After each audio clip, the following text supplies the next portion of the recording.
Ya, Assalamualaikum warahmatullahi wabarakatuh. Selamat siang menjelang sore. Salam sejahtera untuk kita semua. Tribuners, kita bertemu lagi dalam acara Tribun Podcast. Saya Jumadi Mapangantro, pemimpin redaksi Tribun Manado. 30 menit ke depan akan menjadi host untuk acara ini. Dan saya sangat senang karena siang ini kami kedatangan tamu spesial, seorang tokoh yang sangat dikenal di Sulawesi Utara, Bung Christian Yokung. Ya, siap. Selamat siang. Selamat siang, Mas Jum. Terima kasih sudah datang ini. Siap. Terima kasih. Satu kebanggaan juga bisa Iya. datang di sini, bisa menyapa Tribuners juga di rumah. Wah, mantap ini. Bung Chris, Siap, Mas Jum. apa kegiatan atau kesibukan dua pekan terakhir lah? 2 pekan terakhir ini sibuk dengan organisasi, pekerjaan juga. Organisasi pasti dalam 2 pekan yang terakhir ini ada beberapa event futsal besar yang kita lagi adakan berhubungan dengan event kompetisi nasional dan juga lokal. Lalu untuk pekerjaan sendiri kita lagi mengembangkan eh, aplikasi transportasi online pure asal Sulawesi Utara yang konteks areanya bukan hanya di Sulawesi Utara tapi siap go nasional. Jadi ada beberapa yang berhubungan dengan acara event kementerian juga gitu. Nah, Tribuners, sebelum saya lebih lanjut saya bertanya tentang siapa dia. Bung Christian Yokung ini adalah seorang pengusaha muda di Manado. Dikenal sebagai organisatoris, dulu pernah sebagai demonstran, dikenal juga sebagai politisi muda, dan banyak lagi embel-embel di belakangnya. Pokoknya kita akan menggali lebih dalam tentang siapa Christian Yokung. Dan kita tahu selama ini banyak berkecimpung di dunia pengusaha, dunia e-sport, Ya. olahraga online ya. Iya. Kemudian banyak bergerak di jasa transportasi online saat Betul. ini dan beberapa background lainnya. Ya. Nah, tapi kita mau tanya dulu Bung Chris ini, masa kecilnya dulu seperti apa dan di mana? Silakan Bung Chris. Betul. Jadi sebenarnya masa kecil ini agak agak kurang ya diekspos. Iya, Jadi iya. biasanya hanya orang-orang sekitar yang lebih tahu. Jadi sebenarnya mungkin kalau lihat Christian Yokung yang ada sekarang Iya. tuh biasa banyak yang Sapa C yang ada sekarang apa ya? Mungkin pendobrak dan Iya. lain-lain gitu. Tapi sebenarnya masa kecil ini sebenarnya masa kecil yang biasa sama seperti anak-anak kecil lainnya juga. Eh, saya lahir dari 2 bersaudara, adik saya perempuan, orang tua saya eh, ibu rumah tangga, lalu bapak kerja di ini perusahaan ekspedisi. Jadi saya dari kecil sampai apa ya, masa kecil saya lalui secara normal di lingkungan area Pal 2, Dendengan. Pal 2, Dendengan. Jadi Manado daerah ya? situ, ya Manado, Manado. Cuman kalau saya sendiri, saya lahirnya di Ternate Iya. gitu karena ibu saya kan asal dari Maluku Iya. gitu. Nah, tetapi masa kecil saya dari setelah lahir di sana keluarga pindah gitu di Sulawesi dan masa kecil dari sekolah TK dan lain-lain itu ada di Manado gitu. Dan kita saya besar di lingkungan area Dendengan Pal 2 dan di situ memang identik dengan apa ya? Mungkin segmentasinya kan middle low, lalu daerah itu kan daerah bantaran sungai gitu. Iya, Jadi biasanya tiap kali kalau hujan dan lain-lain itu kita juga sudah ada alarm sendiri gitu. Iya, iya. Bahkan ada story-nya juga sampai kita berapa kali pindah gitu keluarga karena memang berhubungan dengan banjir ini gitu. Ya, itu masa kecil saya. Lahir tahun berapa? Saya lahir tahun 84. Oh, 84. 84 September Kemudian 84. sekolah di mana? Di Saya Manado? sekolah TK di Manado dari saya di sekolah Katolik. Jadi TK di TK Don Bosco, Iya. SD pun di Don Bosco, SMP di Don Bosco. Ya kan dari saya udah merasakan zaman dimana sekolah laki-laki semua nih, nggak ada perempuan. Nah, itu zaman saya gitu. Lalu SMA tiba-tiba saya pindah Rex Mundi gitu. Lalu kuliahnya saya di ini De La Salle. Iya. Tetapi semester 4 saya pindah karena memang waktu itu saya sudah diterima kerja nyambi kerja di Telkomsel Grapari. Jadi saya ambil ekstensi untuk jurusan saya. Dulu waktu masa kecil itu cita-citanya Bung Kris apa sebenarnya? Saya Iya. Nah, Mau jadi ini juga pengusaha atau mau jadi dokter atau mau jadi tentara? saya sebenarnya cita-cita ini ada 2. Iya. Cita-cita jadi pilot. Oh, Kalau kenapa? pleset sedikit, Iya. jadi tentara gitu. Pengennya. Kenapa jadi pilot? Karena kita di keluarga nggak ada yang pilot gitu. Karena biasanya kan kalau di keluarga papa kan apa ya, keluarga pengusaha ya, Iya. Chinese juga. Jadi biasanya kalau kerja jenis pekerjaannya seperti itu, Iya. semua keluarga pasti jenis pekerjaannya itu gitu, otodidak Oh, gitu. Jadi saya biasanya mau keluar dari jalur itu gitu. iya. Jadi saya mau coba spesifikasi sendiri gitu. Saya mau berusaha sendiri. Jadi kayak kata orang kan tidak sembunyi di bawah ketiak orang tua gitu. Iya, iya. Iya, karena di apa ya, angkatan sekolah saya juga gitu, teman-teman juga kan biasanya kalau saya lihat kan dari keluarga usahanya pasti akan turun ke anak-anaknya gitu. Iya.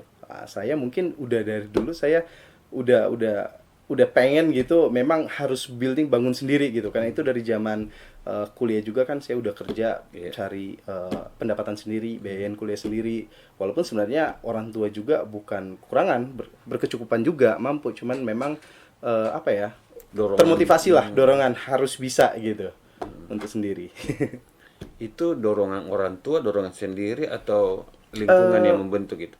Sebenarnya mungkin faktor orang tua juga faktor penentu untuk saya secara pribadi, karena orang tua juga tidak terlalu memanjakan. Artinya keluarga juga berkecukupan, tetapi saya juga tidak dimanjakan. Artinya dari saat saya apa ya, sekolah sampai saya kuliah, saya tidak ada kendaraan sendiri. Memang saya benar-benar apa ya, harus mandiri gitu. Dan sebenarnya saya sangat bersyukur saya dapat orang tua yang benar-benar mendidik saya secara benar gitu, tidak memanjakan saya. Jadi sebenarnya apa yang saya pikir terjadi pada saya sekarang, apa yang saya alami sekarang, itu tidak lepas dari peranan orang tua saya gitu. Nah, orang tua kan pengusaha ekspedisi. Ya, Kenapa Bung Kris tidak melanjutkan sebagai pengusaha ekspedisi? pernah saya mencoba Iya. gitu. Waktu itu sih, tapi waktu itu kan urgent juga karena memang waktu itu harus bantu orang tua. Iya. Saya udah pernah coba, berhasil, tapi memang passion saya nggak di situ gitu. Karena paling enak kita kerja atau lakukan sesuatu berdasar passionnya kita. Passionnya di mana waktu itu? Kalau saya passion karena saya olahraga kan. Iya. Jadi saya pengen building apa ya, kayak satu arena olahraga gitu. Lalu passion saya lebih banyak ke marketing. Jadi kalau saya handle satu company, pasti saya akan masuk jadi marketingnya gitu. Lalu mengikuti jenjang karirnya. Dari zaman saya dipekerjakan saat saya di Jakarta, saya masih ingat itu saya masuk sebagai staff marketing, lalu manajer marketing. Dan memang passion saya sebenarnya lebih banyak apa ya, berkomunikasi, artinya apa ya, saya lebih suka bersosialisasi dengan orang. Saya bukan tipikal orang di belakang layar gitu. Saya lebih suka ada di depan. Tapi sebenarnya tidak sesuai, ini lucu gitu, Iya, iya. Mas Yub. Jadi saya ini sebenarnya lulusan sarjana komputer teknik. Iya, betul. Jadi bertolak belakang dengan passion saya gitu. Marketing. Ya, jadi waktu saya SMA Rex Mundi, waktu itu kan datanglah di Lasal gitu, biasa kan kasih promosi gitu. Iya. Oh, ini ada kampus terbaru gitu. Ada jurusan baru gitu, belum ada, namanya teknik informatika. Dan memang waktu itu teknik informatika masih baru gitu. Iya, iya. Di Unsrat pun belum ada gitu. Jadi ikut-ikutan nih. Jadi temen kan, oh kayaknya lifestyle-nya lagi di situ gitu. Mungkin saya nggak tahu apa, saya mungkin juga keikut dengan apa ya, slogan orang Manado juga kan ya, biar kalah nasi yang penting jangan kalah aksi gitu. Jadi mending cari yang something new gitu, sesuatu yang baru gitu. Tapi akhirnya setelah jadi, waduh, ini kayaknya bukan. Tapi saya pun harus menyelesaikan karena itu kan tanggung jawab saya, klien saya gitu. Dan akhirnya memang lulus sebagai sarjana komputer gitu. Di waktu semester 4 saya pindah itu di Universitas Nusantara gitu, bersama kawan-kawan lain gitu. Tapi cerita lucunya memang kalau bilang soal apa ya, menyuarakan atau demonstrasi ini, itu sudah saya lakukan dari SMA. Dari SMA Rex Mundi itu bersama kawan-kawan udah juga gitu. Udah sering kita lakukan. Artinya kalau ada sesuatu yang nggak benar, pasti kita ini kepala sekolah. Walaupun ada ininya juga, punishment-nya juga gitu. Dan di kampus juga sama. Saya juga menyuarakan saat saya pindah juga, ada sekitar 40-an teman-teman juga kampus ikut pindah dengan saya gitu. Dan ya akhirnya kita selesai sesuai presentasi saya gitu ke teman-teman. Nah, ketika masuk ke dunia marketing, apa yang Bung Kris rasakan? Suka dukanya lah di menjadi seorang marketer? Kalau untuk marketer sih sebenarnya kita apa ya? eh, Mungkin untuk sukses Iya. kita harus tahu dulu tipikal konsumen karena karakter tiap daerah itu berbeda-beda. Iya. Belum tentu di Manado akan sama dengan di Makassar. Iya. Pasti berbeda. Apalagi kita bicara Indonesia Timur dan Indonesia di bagian barat gitu, Iya. tengah. Itu pasti beda gitu. Nah, suka dukanya kalau marketing sebenarnya sukanya kita punya banyak teman. Iya. Ya kan? Ya kalau dukanya aja kalau nggak capai target gitu. Oh, gitu. Iya kan itu pastilah kalau marketing kan dikasih target gitu. Tapi Itu lebih pertama banyak di sukanya sih. Telkomsel waktu itu pertama. Saya pertama di Telkomsel. Jadi waktu itu tahun 2002 ya. Itu kan Telkomsel masih persaingan, jadi raksasa masih kelihatan waktu itu antara Telkomsel dan Indosat gitu.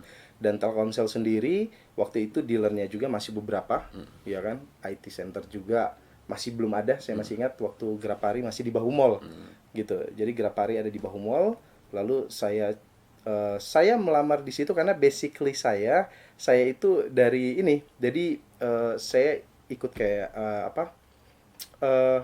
modeling gitu. Jadi modeling kan supaya kita tampak gitu. Iya, iya. Sebenarnya sih mencari ini ya, kalau saya pengalaman dan ya kebetulan ada income gitu. Iya, iya.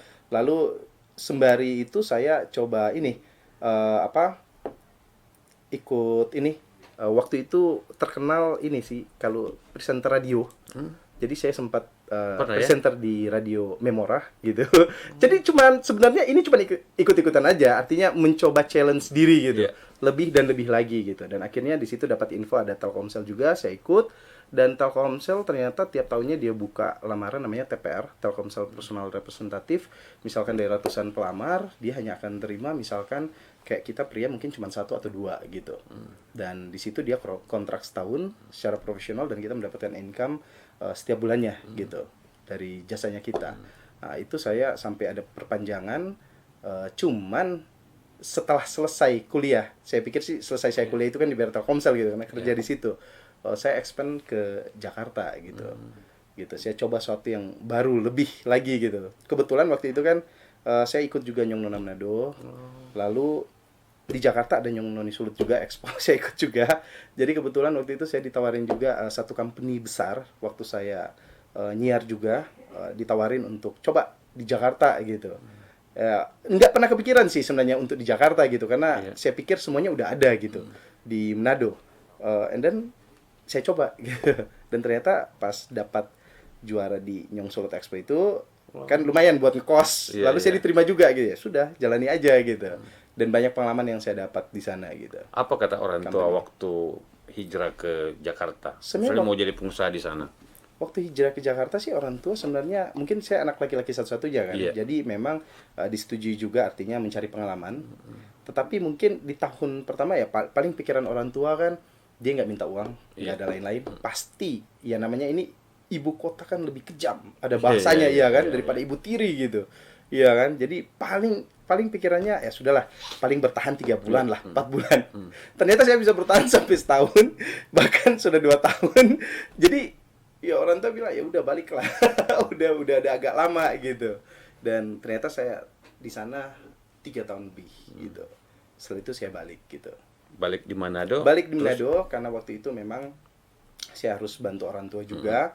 Karena kan namanya semua ada klimaks, ada naiknya, ada turunnya, dan saat itu saya harus menentukan sikap untuk menyelamatkan aset keluarga juga gitu. Jadi saya balik dan saya handle office-nya perusahaannya ini orang tua gitu waktu itu, ekspedisi menyelamatkan lah, Iya, iya. safe dan sudah terjadi. Cuman ternyata setelah saya jalani passion saya nggak di situ juga gitu. Jadi saya kembalikan, saya bangun yang baru gitu. Apa itu? Saya buat ini area futsal itu karena saya hobi gitu. Saya pikir Olahraga? iya saya hobi. Sebenarnya orang tua saya, papa namakan saya Christian karena papa itu hobi Iya. bulu tangkis. Oh iya, kan. iya. Jadi harusnya saya itu jadi Christian yang di bulu tangkis dulu gitu. Iya kan. Tapi ternyata sejarahnya ya. iya, tapi ternyata jadinya Cristiano Ronaldo. Hobi saya jadi lain Di gitu. bola. Iya, harusnya kan ini yang atlet Iya. bulu tangkis zaman dulu gitu. Karena mungkin papa juga ngefans gitu ya kan sama bulu tangkis. Tapi ternyata ya saya hobinya juga beda gitu. Iya.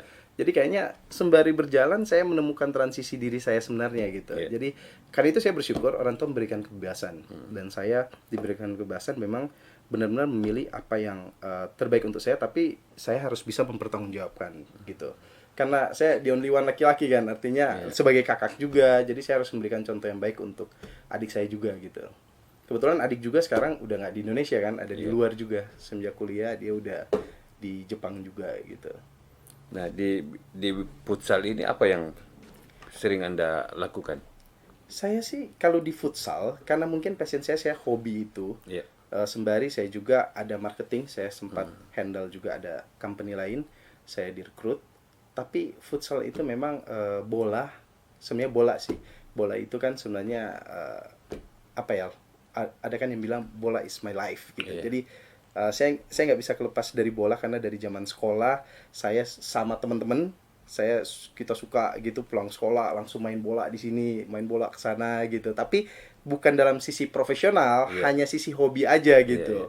Walaupun di 2016 waktu saya ditunjuk jadi manajer Persma.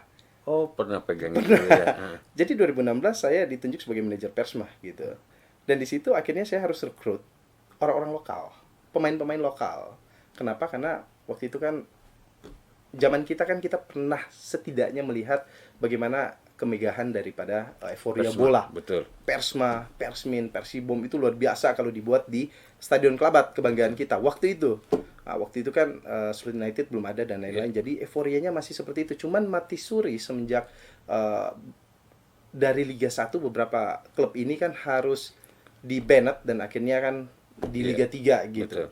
Dan mati suri artinya stadionnya juga udah nggak gemuruh seperti lalu. Jadi waktu itu kita bikin tim memang khusus anak-anak muda juga. Jadi ini sih kalau mau bilang tim rescue ya. Iya, tim penyelamat gitu. Bagaimana kita hidupkan lagi euforia, kita hidupkan lagi bagaimana Stadion Kelabat itu bisa megah lagi. Tanpa Apa yang Anda lakukan waktu itu? saya bentuk tim, saya mencari anak-anak muda. Saya bilang saya pas-pasan. Saya hanya punya hati gitu. Modal aja secukupnya gitu. Padahal sebenarnya waktu saya ditunjuk jadi manajer itu ditentang juga sama orang tua dari istri gitu. Soalnya ada omnya dia juga jadi manajer di ini klub Minahasa, itu bangkrut gara-gara ngurus klub karena memang namanya ngurus klub itu nggak ada income gitu. Itu pasti pengeluaran dan biasanya kata orang ya sudah orang ini orang hobi sekali atau jadi hobi sekali, harus hobi sekali, nggak cuma hobi, harus hobi sekali. Biasa, ya atau orang gila lah gitu. Tapi memang benar karena setelah jalani itu memang operasional dan lain itu memang besar cost-nya ya. Iya, cost besar karena itu memang dari awal saya membentuk tim yang benar-benar bisikan waktu itu ya puji Tuhan syukur alhamdulillah memang dibukakan pintu datang anak-anak muda, teman-teman yang mau bekerja dengan hati dan kita juga ditemani juga akhirnya dari pemain sendiri ya. Sekarang kan kalau tim kerja udah siap nggak digaji ya udah, tapi itu belum menyelesaikan masalah. Itu baru satu masalah terselesaikan. Sekarang berhubungan dengan official pemain kan nggak mungkin juga nggak digaji gitu. Jadi saya bicara heart to heart gitu. Jadi udah ternyata mereka juga, jadi saya bilang ya udah ini kan kita misi penyelamatan. Kita mau kembalikan ikon Kota Manado, ya harus bakar lagi nih. Ya kan semangatin lagi nih. Kita harus selamatkan ikon Kota Manado, harus naik lagi. Bagaimana caranya Stadion Kelabat ini harus gemuruh lagi.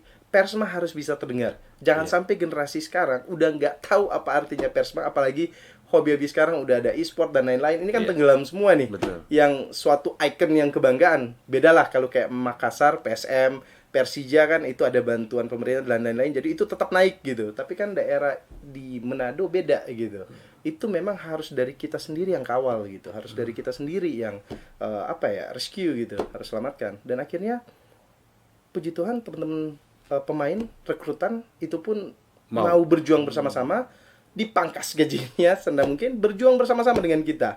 Dan itu yang tadi saya bilang, teman sepermainan saya yang waktu SMP itu pun dia kan ternyata waktu saya hobi dia serius gitu dan dia jadi pemain. Nah, sekarang dia bareng sama saya di tim jadi kapten Persma waktu itu, namanya Hendra Panambunan gitu. Si Kidal itu. Jadi udah bareng-bareng lah kita. Tapi kan nggak cukup sampai situ juga, baru 2 masalah terselesaikan. Sekarang bagaimana kita buat euforia dan lain-lain gitu. Buat pertandingan. Kan butuh bantuan media dan lain-lain. Nah, puji syukur juga ada teman-teman media juga buat merekrut teman-teman media yang lain, dan akhirnya sepakat juga memang tanpa biaya gitu sama sekali. Jadi buat euforia, jadi ada press conference-nya dan lain-lain. Jadi sama-sama bangun klub ini gitu.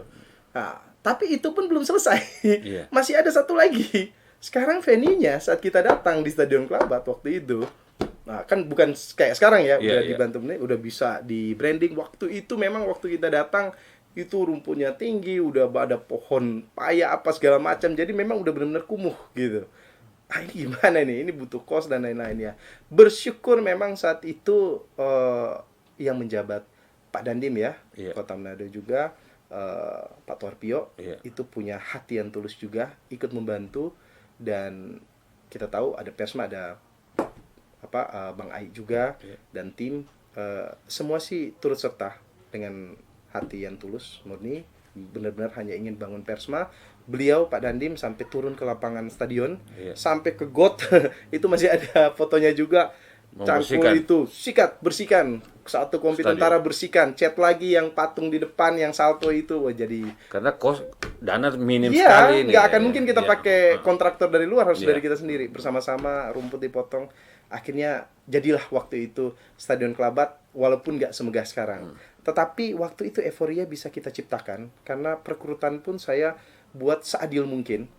Jadi ada pemain juga salah satu disabilitas, tangannya juga disabilitas, dan kita berikan akses tetap dia bisa masuk dan mengikuti untuk audisi. Itu pun sempat diliput TV nasional, ada Net TV dan lain-lain gitu. Jadi itu jadi keunikan dan euforianya tercipta, terbukti dalam pertandingan, setiap pertandingan Persma di Liga 3 itu penonton itu mencapai 10.000 penonton saat itu, cuman dari beberapa kita yang membangun euforia.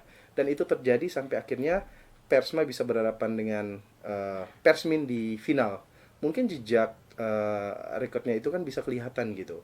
Sama seperti saya bilang, sebenarnya apa yang saya sampaikan ini juga, itu track recordnya ada semua. Kayak saya bilang, kurikulum vita kan itu biasa cuma dalam bentuk surat dibacakan, biasa dipakai saat lamaran, atau biasa kita yang baca atau orang yang baca gitu saat Iya, kedukaan iya. gitu. Itu Betul, kurikulum betul. vita, riwayat Iya. hidup.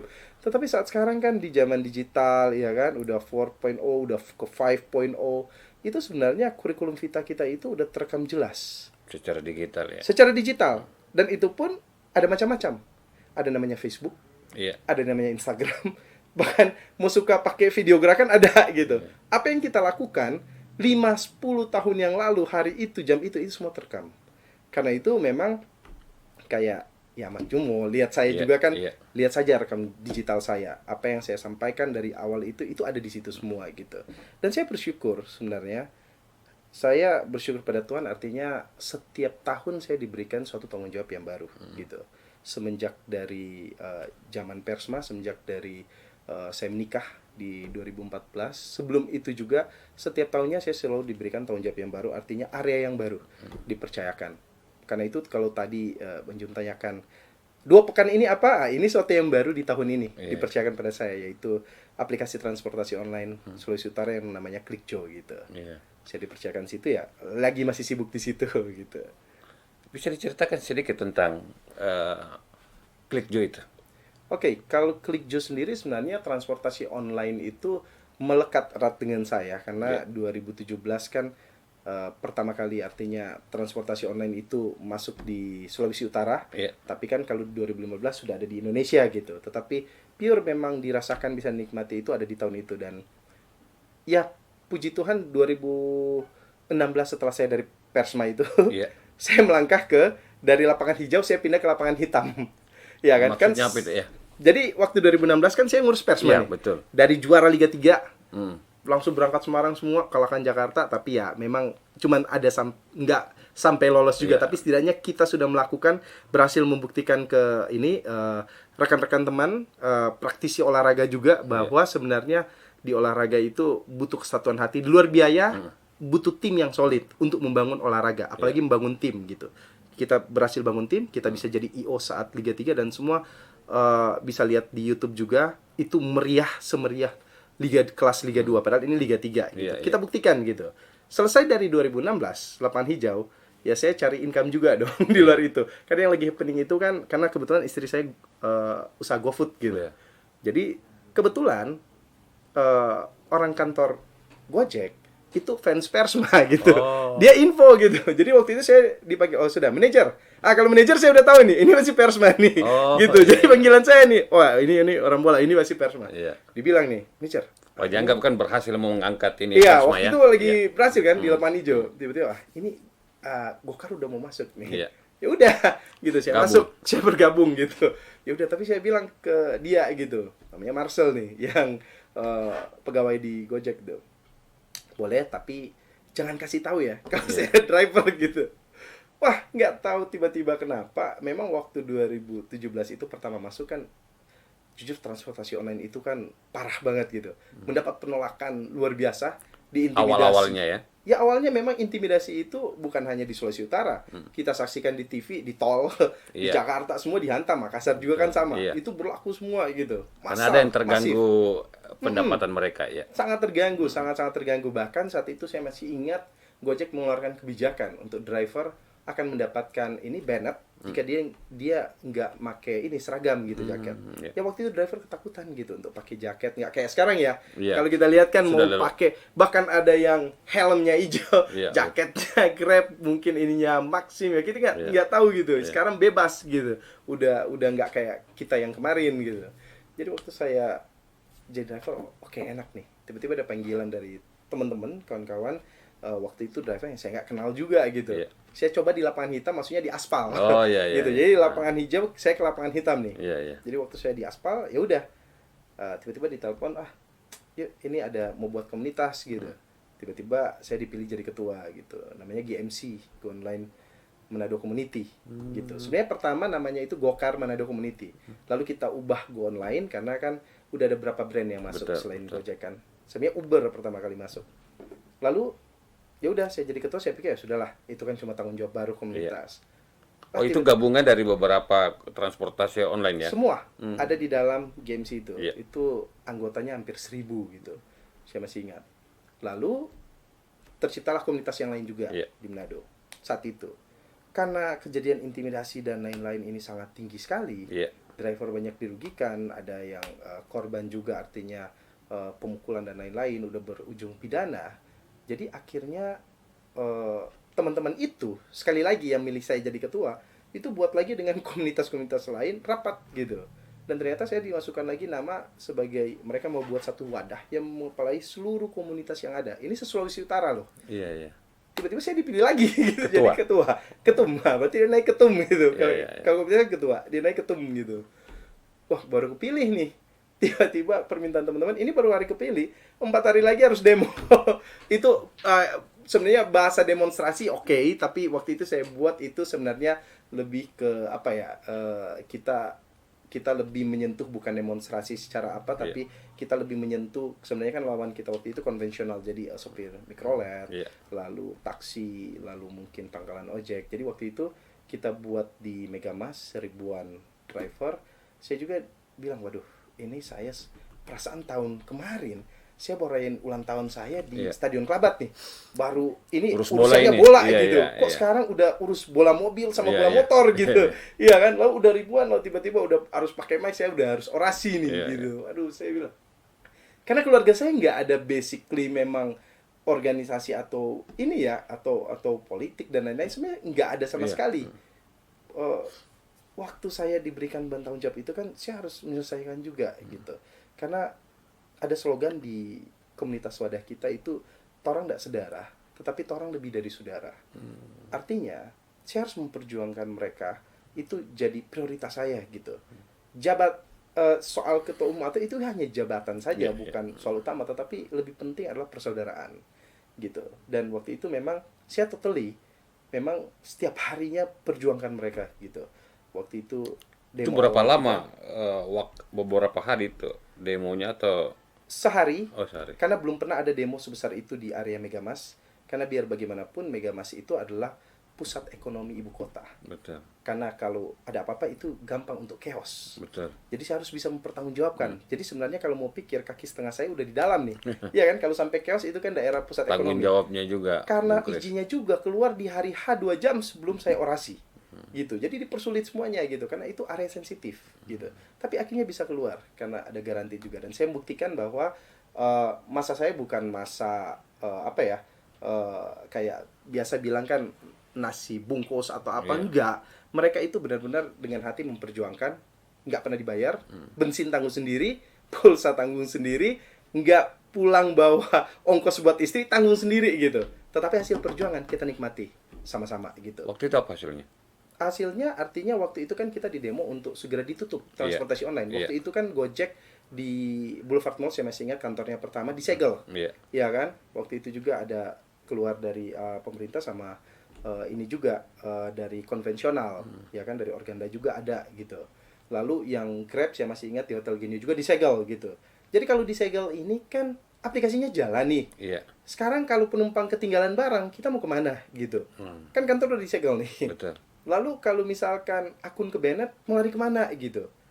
Padahal setiap harinya itu bisa dipukul, dijarah, jaket, helm, itu kan terjadi gitu. Makanan diantar di jambret, di ini, banyak terjadi waktu itu. Bahkan sampai di bandara pun digores dan lain-lain, itu terjadi saat itu. Jadi saya Luar bukan biasa hanya, tantangannya waktu itu ya, ya. saya bukan hanya memimpin aktivis saat itu ya. Jadi setiap harinya saya turun untuk bantu kawan-kawan. Apapun itu. Jadi sebenarnya sebelumnya saya harusnya, orang bilang mencari enak-enak sendiri. Tiba-tiba saya harus ngurus banyak Banyak gitu. ribuan ini Dan driver. itu setiap hari, saya ingat. Saya ingat itu setiap hari. Bahkan saat itu istri saya baru melahirkan, anak saya masih berapa bulan. Tapi karena saya concern dengan perjuangan dengan teman-teman, makan waktu itu 1 tahun lebih baru kita bisa dapat memang artinya apa ya, haknya kita sebagai memang driver online penuh. Masyarakat juga bisa menikmati dengan nyaman, karena waktu itu kan pro kontra banyak banget. Iya. Di Facebook dan lain-lain itu kan banyak. Artinya dukungan ada, tetapi kan bagaimana supaya kita nggak mengganggu juga, artinya apa ya, belangak lain, kompor iya, dapur dari teman-teman konvensional juga gitu. Jadi masa perjuangan itu sampai saya lakukan itu, wah banyak ya kalau saya bilang, karena banyak area-area yang memang nggak bisa dimasuki driver online waktu itu, pangkalan ojek dan apa area-area tertentu yang dikuasai ada preman. Saya banyak berhubungan dengan preman, serius. Bahkan sampai urusan tarik mobil juga, saya ngurus itu juga gitu. Jadi saya pikir waktu itu memang waktu saya banyak saya korbankan untuk teman-teman gitu. Bahkan saya nggak sadar anak saya ternyata udah 1 tahun udah bisa jalan. Saking memang waktu saya pulang udah capek istirahat, besok paginya udah ditelepon, udah lagi berjuang. Jadi apa ya, benar-benar itu yang tadi slogan Toran Dak Sedara yang saya ciptakan, Toran Dak Sedara tapi Toran lebih dari saudara, itu benar-benar melekat erat bahkan sampai saat ini gitu, dengan ribuan kawan-kawan lainnya. Dan puji syukur Tuhan, alhamdulillah seluruh kota kabupaten kita masukkan, Minut, Bitung, Tomohon, Minahasa, Unima, kejadian yang ini itu kita masuk semua sampai di area Minsel, Bolmong, bahkan sebenarnya jujur Kepulauan juga. Kepulauan ini baru masuk, itu semua udah bisa clear gitu. Jadi saya sangat senang kalau sekarang saya lihat, aduh, sekarang orang udah nggak konsen lagi di situ, semua udah bebas, malah sekarang tinggal nikmati promo yang ada, barang udah nyampe atau udah bisa diantar tanpa ada, udah tinggal nawar gitu.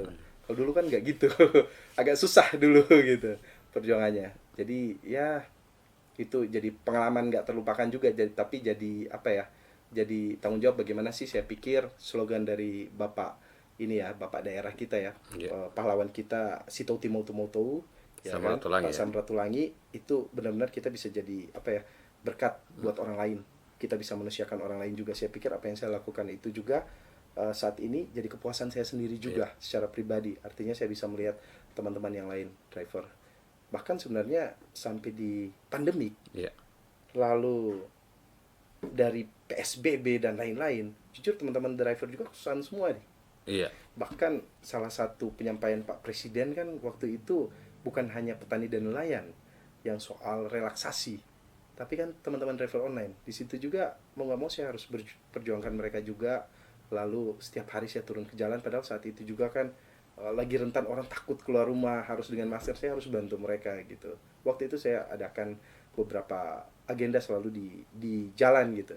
Jadi jangan heran Pak Jum kalau sampai detik ini pun kalau masih lihat saya pegang dos Supermi lalu ada di depan MTC, itu masih berhubungan dengan aktivis atau sosialis. Saya lebih banyak bergerak di arah sosial, artinya bagaimana kita memperjuangkan, tapi kita harus jadi berkat juga. Artinya kita nggak bisa salahkan pemerintah sepenuhnya, ya kan? Tetapi sebagai warga negara yang baik, apa yang masih kurang? Kalau bisa kita the first yang ini handle atau bantu. Saya nggak bilang tangani karena kita juga bukan organisasi yang income besar dan lain-lain, tapi setidaknya kita bisa mencetuskan gitu untuk membantu satu kejadian gitu. Itu harusnya inisiatif dari kita sendiri gitu. Ya, Bung Kris tadi dari urus Persma, kemudian mengurus teman-teman di organisasi transportasi online. Saya dengar Anda juga mengurus e-sport Sulut, ya. Ya, Sebagai sekretaris pengurus sekretaris asosiasi, ya. Sekretaris Pengurus Besar e-sport Indonesia. Iya. Ya, saya waktu itu Sulut, ya. Sulut. Saya dipercayakan juga. Jadi waktu saya dipercayakan itu juga kemarin sempat ini kan PR paling besar kita adalah saya bersyukur sih sebenarnya saya bersama ketua umum untuk Sulut kan Pak Kabinda gitu. Tapi ketua hariannya ada Penatua Pak Rio Dodo Kambe dan saya sebagai sekretaris bendaranya Pak Erlan Silangen. Untuk beberapa kabit kan ada Pak Roring dan lain-lain itu ada di situ juga. Teman-teman sangat aktif, ketua juga Rio juga sangat care, peduli artinya dengan e-sport, karena kemarin kita sempat ada PR. Untuk PR besar itu adalah kegiatan PON Papua kemarin. Iya, beberapa bulan yang lalu, ya. Tiba-tiba ada kegiatan PON Papua dan tiba-tiba cabur e-sport ini harus masuk sebagai salah satu cabur eksibisi di PON. Yang lebih ribet lagi, ini jadi olahraga yang paling pertama dipertandingkan di PON. Iya. Jadi gedung belum dipakai, udah dipakai kita nih, gedung ice hockey waktu itu. Jadi satu tantangan gitu. Dan jujur salah satu cabur olahraga yang naik, karena kita tahu kan saat pandemi kemarin semua olahraga, bukan hanya usaha ya, semua olahraga pun drop. Kompetisi bola pun mati, apapun mati. Tapi ternyata ada satu yang melenggang bebas, naik. Namanya e-sport. Karena kan gamingnya by online gitu. Iya, jadi betul. bisa di mana saja, iya. Iya, kita bisa tanding dari rumah gitu. Kita buat kompetisi dan itu jalan terus loh, Mas Jum. Jadi itu tantangan buat kita sendiri di saat pandemik. Eventnya makin membludak. PBSI harus datang sebagai setidaknya kita jadi Pol PP ya, supaya mengatur gitu alurnya, karena ini berhubungan dengan database yang besar. Jujur untuk e-sport ini sangat tinggi sekali untuk database. Karena itu kenapa kayak di pusat itu tidak main-main untuk pengurusnya, kan memang ketuanya langsung dari Kepala BIN dan juga pembinanya dari Menteri Pariwisata sendiri, dan beberapa daerah kan itu pengurusnya termasuk Gibran ya, wali kota jadi pengurus gitu. Kan ini masalah database gitu. Dan tiba-tiba PON ini harus realisasi gitu, harus jalan.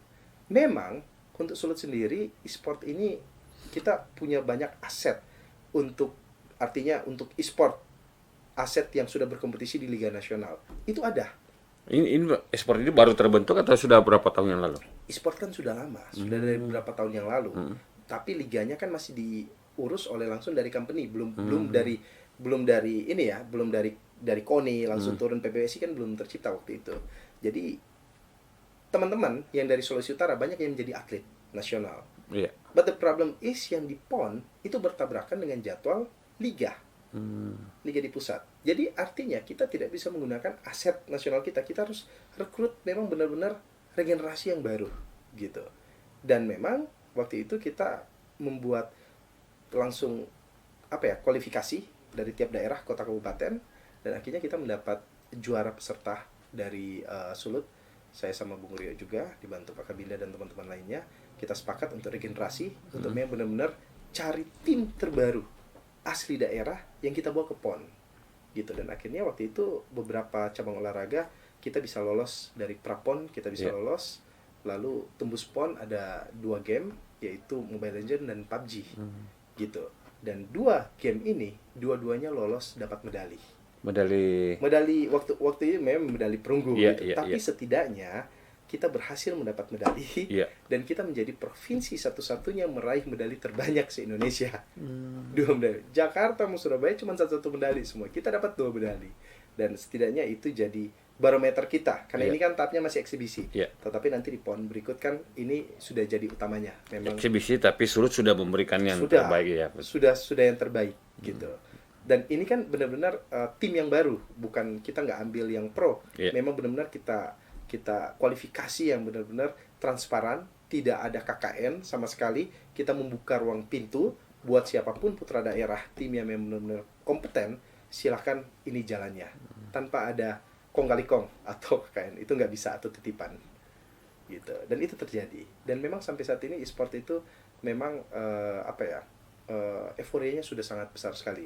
Dan PBSI sendiri selaku memang organisasi resmi di bawah KONI juga, ya itu benar-benar meramu e-sport ini menjadi profesional gitu. Apa saja kegiatannya e-sport di event-event biasa sebelum waktu ke PON ya?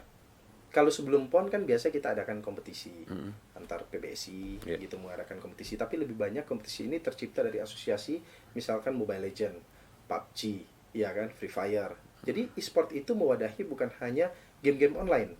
Jadi sebenarnya konsol juga, PlayStation, semua game yang ada di PlayStation itu under e-sport PBSI. Begitupun di warnet. Game-game yang ada di warnet itu pun under PBSI. Begitupun handphone game yang ada di dalam PlayStation itu under kita. Gitu, under PBSI juga sendiri gitu. Dan karena itu memang PR di PBSI ini memang sangat besar gitu untuk meramu ini, karena kembali lagi yang tadi saya bilang, ini berhubungan dengan database gitu.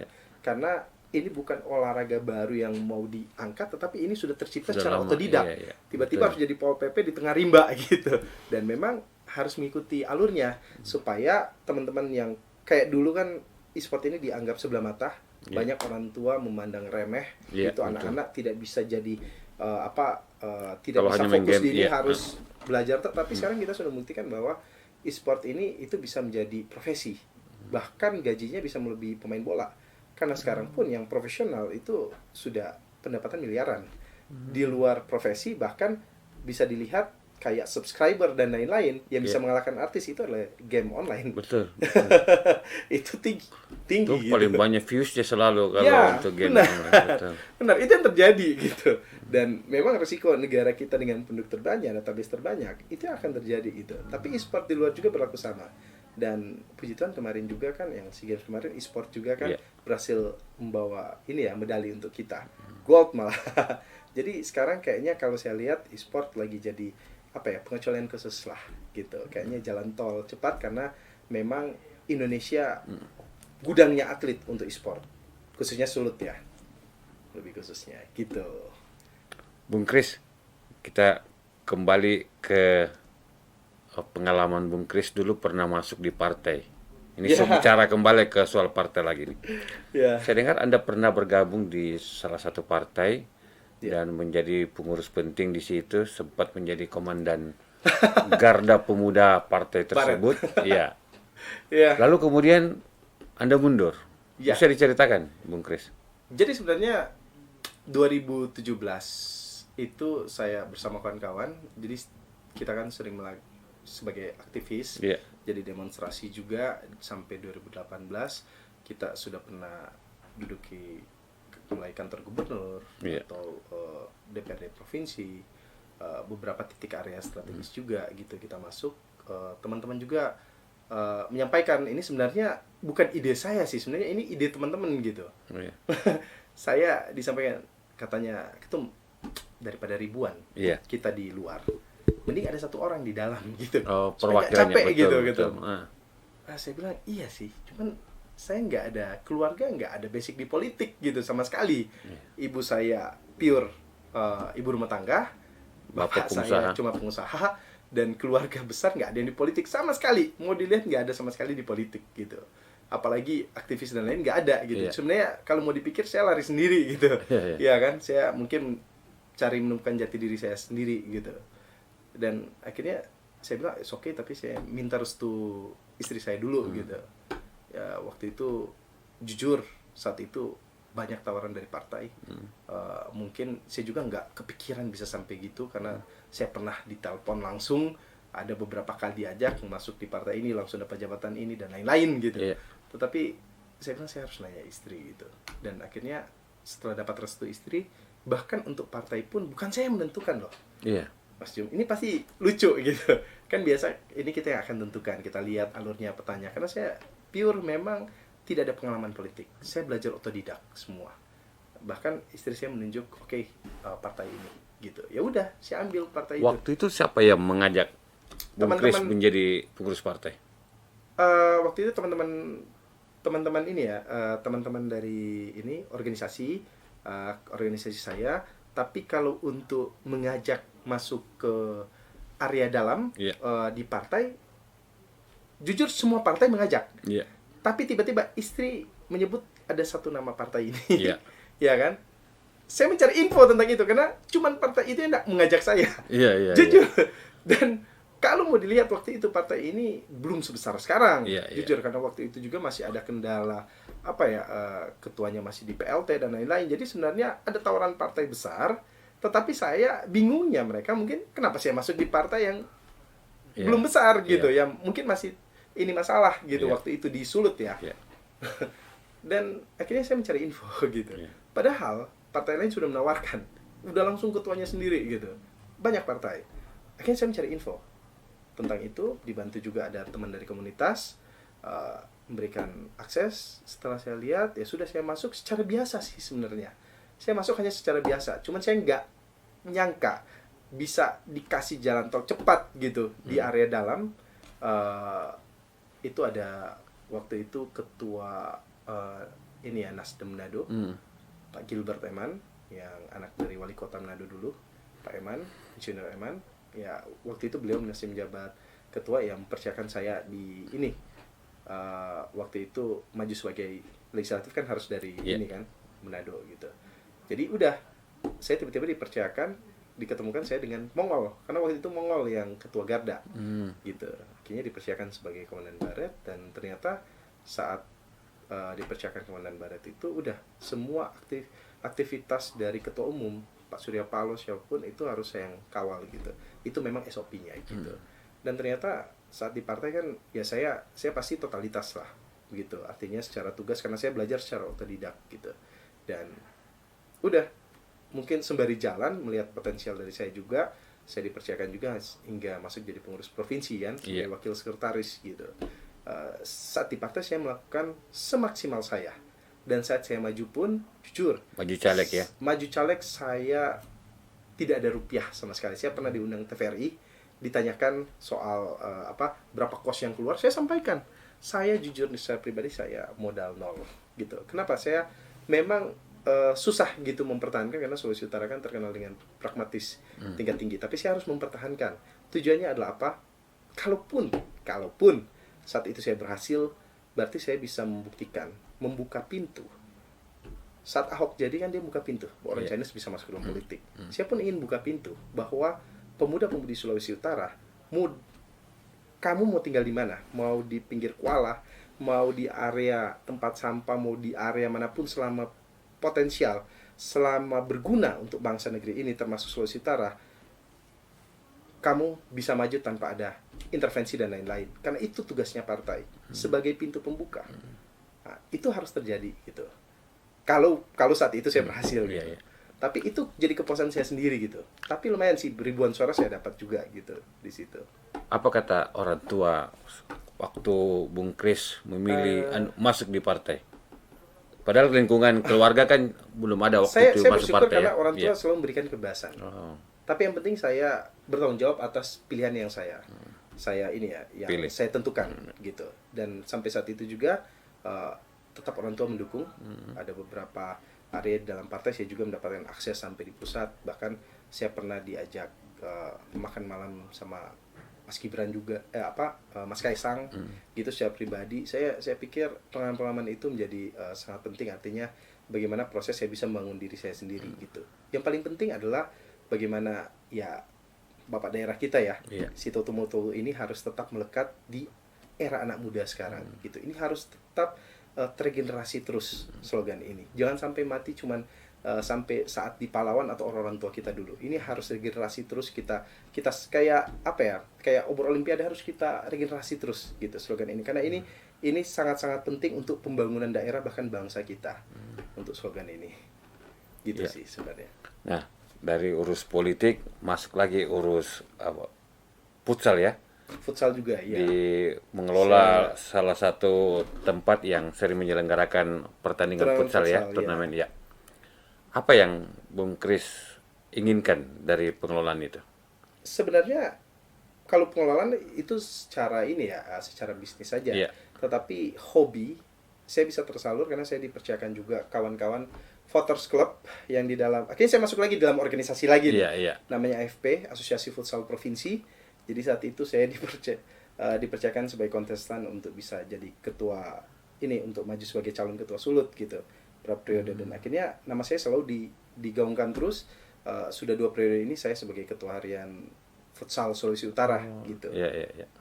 Ya mungkin passion saya kalau untuk bola itu nggak bisa terlepas, karena biar bagaimanapun ini hobi. Kalau kita kerja sesuai passion, saya pasti totalitas di situ, dan saya punya energi positif, artinya pandangan positif untuk futsal ini ke depan juga bisa maju, karena apa ya, pemuda-pemuda Sulut ini juga memang kita punya banyak aset untuk futsal dari Sulawesi Utara. Tinggal memang PR kita adalah kita harus ada satu memang lapangan under yang standarisasi, ya setidaknya apa ya, bisa jadi pendukung lah untuk setidaknya dari kita AFP untuk bisa bersaing dengan nasional. Kita memang tinggal kekurangan itu aja sih sebenarnya. Kalau Bung Kris kan sudah lama mengurus Persma, mengurus lagi organisasi futsal. Yang Anda lihat bagaimana dukungan pemerintah, kemudian bagaimana stok atlet-atlet futsal dan bola di Sulawesi Utara? Kalau stok atlet futsal bola itu regenerasi, hidup terus. Karena atlet akan hidup, akan kelihatan terus, akan nampak terus itu kalau eventnya jalan. Mulai dari perangkat, mulai dari klub, itu semua akan hidup kalau eventnya ini tetap jalan. Karena itu saat kita menjadi pengurus, yang harus prioritas kita perjuangkan di luar daripada apa ya, untuk pelatihan, license dan lain-lain adalah event. Kita harus perjuangkan untuk perbanyak event. Karena bukan hanya event ini ya secara nasional, event lokal pun ini harus hidup, harus jalan. Artinya kita harus menggandeng pihak swasta, pihak pemerintah juga, dari KONI juga, supaya setidaknya kita memperjuangkan cabang olahraga kita bisa mendapat ini akomodir gitu, bisa Dan itu dihidupan. sudah dilakukan oleh Bung Kris. Sudah. Saya dan kawan-kawan di pengurus pasti memperjuangkan. Begitu juga teman-teman di PSSI juga sama. Saya rasa, karena saya juga kan sempat masuk dalam pengurus PSSI juga gitu. Bahkan sekarang diminta khusus untuk masuk ada di bagian divisi sekretariat di PSSI provinsi gitu. Nah, kompetisi yang biasa sering dilakukan oleh Bung Kris apa saja? Saya lebih banyak kompetisi e-sport, Free Fire kebetulan. Game yang Free Fire di cabur e-sport ini saya adalah pembina Sulawesi Utaranya. Oke. Kenapa Free Fire? Karena database-nya besar. Game ini kan ada segmentasinya juga, ada middle up, middle low. Kalau PUBG dia harus menggunakan handphone yang middle up, berarti iPhone atau dan lain-lain. Tetapi kalau kayak Free Fire kan dari awalnya handphone skala rendah pun bisa main gitu, karena itu database-nya gede gitu. Saya pembina untuk Free Fire Sulut, bahkan kita pernah mendapatkan rekor muri 4.000-an peserta dalam satu hari. Itu datang sendiri gitu. Pengurus dari murinya datang ke Manado untuk, kan dia harus mengecek secara langsung gitu. Dan kita lakukan itu. Itu kapan? Gitu. Tahun itu lalu? Itu sebelum pandemi. 2000-an awal ya? Iya, 2018. 2018. 2019 itu kita lakukan, dapat rekor muri. Jadi sebenarnya kalau mau bilang e-sport, saya dari awal sebelum jadi pengurus e-sport, saya udah lebih dulu di dalam komunitas. Saya lahir dari komunitas, saya lahir dari grassroots. Saya lebih suka berada di area grassroots karena itu dunia saya, itu rumah saya gitu. Pertanyaan publik ini, apa yang Bung Kris rasakan mengelola tadi organisasi e-sport, pernah mengelola Persma Futsal. terkait dukungan pemerintah? Kalau dukungan pemerintah, pertanyaan soal dukungan pemerintah. Memang kalau dukungan pemerintah, kita kan melihat pemerintahnya hobi olahraga nggak? Itu dulu dong. Karena kan banyak aspek gitu dalam pemerintahan. Karena dari zaman dulu saya ada di organisasi olahraga, kan sudah berganti pemerintahnya gitu, baik pemerintah kota, kabupaten, provinsinya gitu. Tapi untuk pemerintah yang sekarang saya melihat KONI juga mendapat resapan dana yang luar biasa, Kadispora juga aktif gitu. Jadi ada beberapa event, kalau saya lihat di futsal sendiri itu dibantu dari pemerintah. Bahkan ketua futsal kita yang sekarang juga kan adalah staf ahli gubernur Pak Lexi Mantiri di bidang olahraga gitu. Jadi saya punya keyakinan peranan pemerintah sangat besar. Harus sangat besar.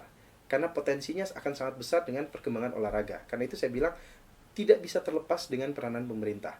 Kalau hanya pengurus atau kita saja itu tidak cukup. Karena olahraga akan maju jika amunisinya juga terpenuhi. Betul, betul. Karena itu akan menjangkau sampai ke akar-akarnya. Kita hanya bisa memperjuangkan dari sisi event dan lain-lain. Tapi pemerintah itu bisa menyiapkan amunisi dan lain-lain untuk kita fight go nasional membawa nama daerah kita. Gitu. Saya rasa bukan hanya bola atau futsal atau e-sport saja. Cabang olahraga lain pun sama. Karena kalau enggak, itu bisa mati suri. Dan itu bisa terlihat dari PON yang kemarin. Ya kan? PON yang kemarin kan bisa lihat hasil olahraga mana saja yang bisa hidup atau menghasilkan medali. Karena itu saya sangat bersyukur setidaknya e-sport bisa dapat, futsal pun hampir. Gitu. Jadi ada PR nanti untuk PON berikut. Bahkan sekarang kan kita lagi persiapan untuk nanti Porkot, Porprov, ya kan, pekan olahraga provinsi dan kota kabupaten, ya nanti akan dibuat jadwalnya akan nanti turun dari KONI sendiri gitu, ya akan jadi PR untuk tiap cabur. Nah, itu sangat penting karena saya bersyukur saya usaha bisnis itu, tapi saya juga aktif di komunitas itu, di organisasi resminya. Nah, kalau untuk komunitas, kalau untuk futsal sendiri kan saya juga handle kayak sekarang kan ada area fans club, ada namanya Milanisti, Juveni, iya kan, baru Juventini, baru ada Internisti, baru ada United yang resmi-resmi, memang betul. Dari Eropa gitu. Kebetulan saya juga kan pembina di ini Manchester City. Dulu kan saya ketua Manchester City untuk Manado ya, MCSCI gitu. Jadi kita mulai dari situ dulu gitu. Jadi kita bangun. Jadi nanti ada nobar rame. Kemarin kan sempat ada nobar Milan juga rame, Inter juga rame, City juga rame. Jadi komunitas kayak gitu itu hidup. Jadi di luar futsalnya, bolanya ini harus naik gitu. Apalagi sebenarnya tahun ini kan pekan untuk Piala Dunia. Betul. Jadi harusnya euforia ini sudah mulai kelihatan. Kayak ulang tahun Bayangkara kemarin. Pak Kapolres buat event futsal. Itu pun semua kota kabupaten lagi buat. Manado sudah selesai kemarin dan Tomohon kayaknya baru selesai hari ini kalau nggak salah gitu. Ada beberapa daerah. Jadi saya pikir kayak Piala Wali Kota kemarin, Pak Wawali juga, Pak Richard Suara juga menyampaikan memang event-event ini harus ada. Supaya apa? Yang biasanya stay at home, yang dulunya kita terkekang dengan apa, ini harus keluar. Gitu. Supaya apa? Putaran ekonomi ini jalan. Gitu. Karena sekarang kan sudah di endemik dan sudah berangsur pulih. Ya, puji syukur Tuhan, alhamdulillah. Saya pikir sekarang sampai ke transportasi online pun saya sudah melihat kawan-kawan di lapangan juga sudah mulai mengalir dengan bagus rezekinya gitu. Karena itu ini masih 2 pekan ini memang jadi pekan yang sibuk, artinya perputaran ekonomi saya juga kan banyak keliling daerah gitu, bukan hanya di Sulawesi Utara, ibu kota sendiri pun atau beberapa provinsi yang kita datangi sudah mulai naik semuanya untuk ekonominya. Itu jadi memang kalau buat saya rasa syukur gitu, karena kita melewati area yang kemarin itu jujur berdarah-darah juga gitu karena saya nggak ngurus diri saya sendiri juga, saya mikirin teman-teman di lapangan gitu, ya kan, semua banyak kejadian yang kita dengar karena saat pandemi kemarin jujur hampir 40% driver itu banyak yang mundur gitu, mobil ditarik dan lain-lain gitu. Itu terjadi bukan hanya di Sulawesi Utara, hampir di seluruh daerah. Ya. Jadi yang bertahan sekarang ya sudah mulai naik lagi gitu, sudah mulai ketambahan lagi yang baru. Agak senang juga lihat keadaan sekarang. Olahraga juga sudah bisa, konser juga sudah bisa, gitu. Itu yang membuat juga Bung Kris makin semangat juga ya. Saya sangat semangat gitu. Mengurus saya sangat berbagai semangat organisasi karena ini dengan tanggung jawab yang diberikan, ya pasti ini berhubungan dengan putaran ekonomi yang ada sekarang gitu. Bahkan kalau bilang konser dan lain, dulu kan saya juga sempat waktu di Telkomsel juga saya ngikut kayak Indonesian Idol gitu. Jadi waktu nyiar ya saya suka ikut yang baru-baru gitu. Wah, saya kan nggak tahu juga lolos gitu. DRCTI langsung keluar. Jadi banyak hal-hal yang sebenarnya saya pikir karena kebebasan yang diberikan orang tua, saya benar-benar menggali potensial dari dalam diri saya. Kalau mau jujur, tipikal masa kecil saya itu sebenarnya masa kecil yang biasa-biasa seperti anak lain, tetapi saya tipikal pemalu. Awalnya? Saya awalnya sangat pemalu. Bahkan saya agak susah untuk interaksi. Dulu waktu masih kecil. Jadi karena itu saya pikir dengan keadaan yang sekarang memang berubah berbanding terbalik. Karena itu saya rasa nggak akan mungkin kalau orang bilang ya udah dia gitu mungkin dari dulunya. Saya jujur apa ya, kalau bilang 180 derajat itu beda gitu dengan masa kecil saya gitu, berbanding terbalik sekali gitu. Nah, Bung Kris, di ujung acara ini, apa eh, hikmah yang Bung Kris dapatkan dan apa kira-kira pesan Anda terhadap generasi muda di Sulawesi Utara?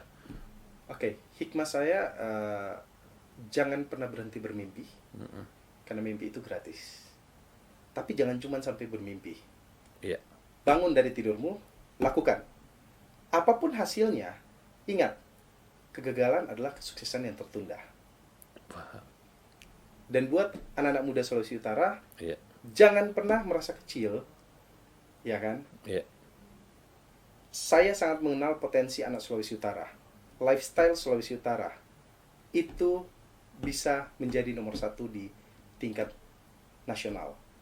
Jadi gali terus potensi, jangan pernah mundur, karena saya pun sudah sampaikan, saya pun masa kecil saya adalah pendiam, banyak di belakang, tapi gali potensi terus, membuka diri terus, dan gali sesuatu yang baru, belajar sesuatu yang baru, positif, maju terus, apalagi generasi sekarang, generasi yang cepat berubah.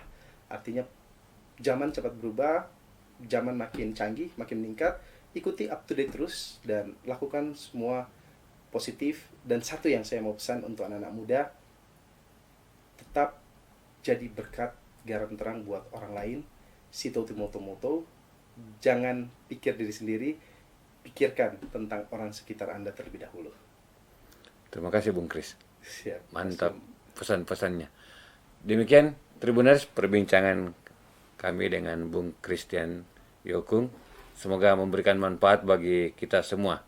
Salam.